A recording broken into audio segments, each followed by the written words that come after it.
Ведар Гуранович, давайте посадим под дрэўцу. Давайте, юные сябры, под дрэўцу восенью посадим. Для кожной лавочки в дворы и паўсцяжынкі в школьном саде, рябины, липки и кляны, у скверу, у парку, на аллейцы, хай толькі прымуцца яны, маленькие переселенцы. Подсыплем мяккой земли под кожны саджанец рыдлёўкай. Яны глушы лясной росли, привыкнуть будзе ім нелёгка.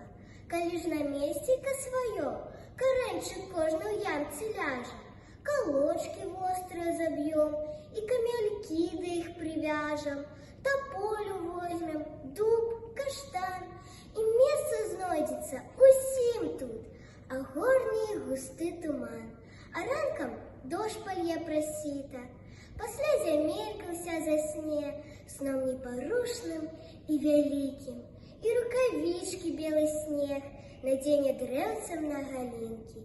Як зазвоніць ручейки, и травка першая пробьется, мы помчимся на теньки усім двором до наших дрэўцаў. Тут так пригожа, славно так, у вершалинах свищут птушки, соловка у мае, летом шпак, зимой снегир, цемя-лушка. Няхай и парки, и сады шумят зеленым чуйным ветем. Той, хто хоть дрэўца посадил, не выпадково жил на свете. Владимир Правосуд. Медведевы забавы. Зиму проспавши у берлозе, медведь весною вылез на святло. Очухался ён хутка на природе, пасля ж и повело. Ён голову свою задер, навокал глянул и выкатился на поляну, якая ўжо зазеленела, ад пчол чмялёў гудела. Вось гэта цуд! Медведь ажно подскочил.